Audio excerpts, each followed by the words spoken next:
तीसरे दिन दोपहर लक्कड़कोट क्षेत्रांतर्गत सिद्धेश्वर देवाड़ा वरोड रोड होते हुए किसान संवाद यात्रा राजूरा के श्री शिवाजी महाविद्यालय पहुंची। यहां पर आयोजित एक कार्यक्रम में पत्रकार, प्राध्यापक तथा छात्राओं से संवाद साधा गया। श्री शिवाजी कॉलेज की 13 छात्राओं तथा 3 छात्रों ने किसानों के संदर्भ में विविध प्रश्न पूछे। एक छात्रा ने किसानों के साथ एसटी महामंडल की बस का मुद्दा भी उठाया। ज्ञात हो, जिन छात्रों के पिता किसान हो और बात किसानों की हो रही हो तो छात्राएं सवाल पूछने से क्यों इनकार करती। उपस्थित छात्राओं ने एक से एक सवाल पूछे।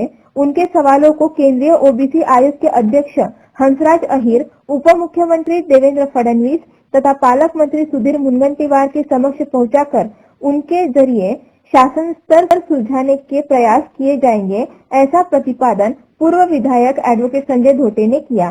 सुने छात्राओं के सवाल।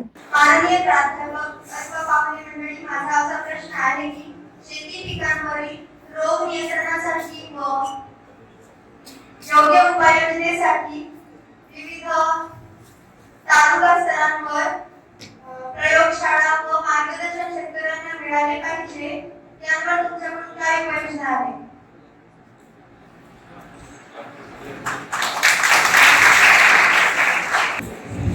माझं नाव गौरी शरद चांदूरकर आहे।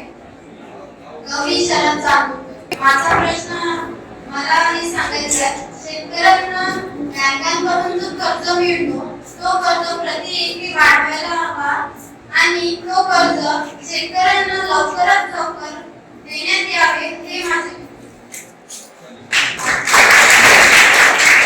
माझे नाव स्वप्ना दिवाकर वाडे आहे। माझा प्रश्न होता आहे की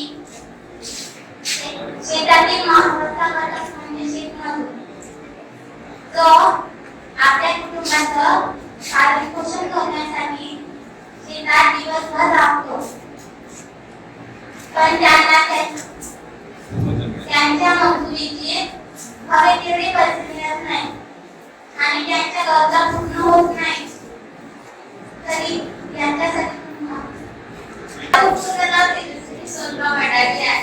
नोकर करणाऱ्या व्यक्तीला दर 58 वर्ष पूर्ण होतात त्यांना पेन्शन मिळतो, तसेच शेतकरी वय वर्ष 58 नंतर त्यांना काही मिळेल।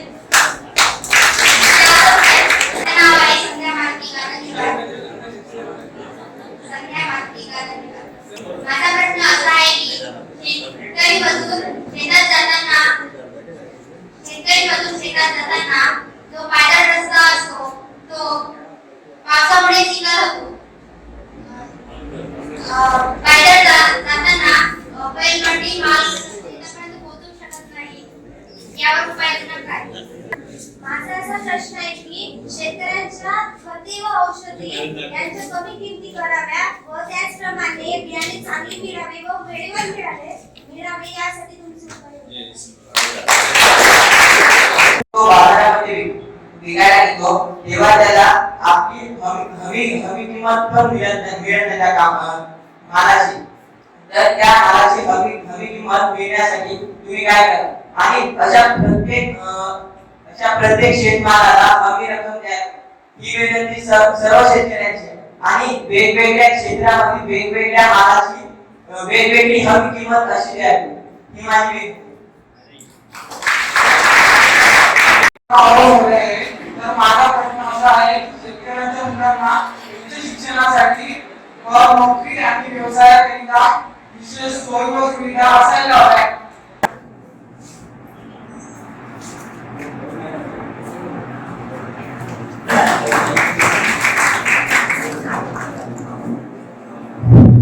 सर, माझं नाव आदर्श रमेश काकडे आहे आणि मी हातुर्याडा गावातून आलेलो आहोत। तर माझा प्रश्न असा आहे की नैसर्गिक आपत्तीमुळे होणाऱ्या शेतमालाला अपेक्षित नुकसान भरपाई त्वरित मिळण्याकरता तुम्ही कोणकोणते उपाययोजना कराल?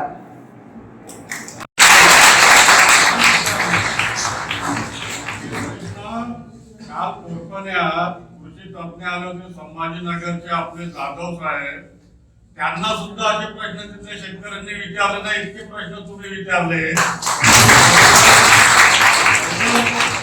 कौतुक करावं तितकं कमी वाटतं आणि खरोखर तुम्ही शेतकऱ्यांचे मुलं मुली आहे, तुम्ही चिंता केलं आणि किती आत्मीयता आहे तुम्हाला शेतकऱ्यांबद्दल हे तुमच्या आत्ताच्या ह्याच्यातून लक्षात आलं.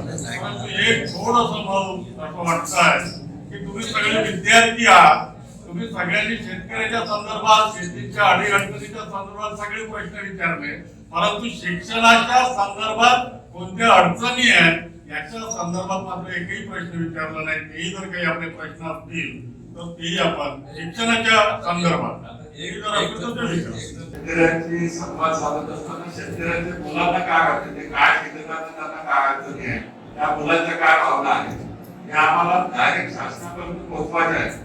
तुम्हाला कोणी विचारत नाही, तुम्हाला काय वाटतं हे समजत नाही. काहींना वाटतं की मुलं लहान आहे, यांना का समजते. पण आज आपल्या कुटुंबाने म्हटल्याप्रमाणे इतके सुंदर तुम्ही प्रश्न विचारले, इतके चांगले प्रश्न विचारले की एवढे चांगले प्रश्न आम्हाला अपेक्षित नव्हते. परंतु तुम्ही खरोखर सर्वांनी चांगले प्रश्न विचारले. शेतकऱ्यांच्या मुलांना मुलींना चांगले प्रश्न विचारले आणि त्यांचं कौतुक करतो. तुमच्या या सगळ्या या भावना या आता आम्ही रेकॉर्ड केल्या आहेत, या आम्ही ते चित्रीकरण तिथे पाठवणार आहोत. मुख्यमंत्री यांना हा येलो प्रोजेक्ट म्हणून सगळ्यांना सांगितलं की येलो प्रोजेक्ट करा सोयाबीनवर आणि सोयाबीन केलं. परंतु त्यांनी सांगितले की तो येलो प्रोजेक्ट नव्हताच, तो त्या रोगाचं नाव सुद्धा त्यांनी सांगितलं की तो रोग येलो प्रोजेक्ट नव्हता, तर तो शार्कोट नावाचा रोग होता आणि बिमारी आहे आणि आपण औषध दुसरं देतो. हे संशोधनानंतर समजलं की तो येलो प्रोजेक्ट नव्हता, पण आता जो शार्कोट नावाचा रोग आला आहे त्याचे जंतू त्याचे जीव ते मुळामध्ये शेतीत आता 3 वर्ष राहील. म्हणून सोयाबीन पेरलं की ते 3 वर्ष जर त्याच्यावर जर आपण उपाय केले नाही तर सोयाबीन आपलं खराब होणार. इस दौरान मंच पर पूर्व विधायक एडवोकेट संजय धोटे, खुशहाल बोंडे, आदर्श शिक्षण प्रसारक मंडल के सचिव अविनाश जाधव, साजिद हुसैन बियाबानी, अरुण मस्की, गिरमाजी केंद्रे, राजू घरोटे, वाघोजी गेडाम, मनोज पावडे, हरिदास झाडे, सुनंदाताई डोंगे, महादेव तपासे, दिलीप वांढरे, संदीप पारखी, शंकर धनवलकर आदि कार्यकर्ता, पत्रकार, प्राध्यापक वृंद तथा सैकड़ों छात्र तथा छात्राएं उपस्थित थी. संचालन किसान संवाद यात्रा के सह संयोजक तथा उद्योजक नीलेश ताजने ने किया.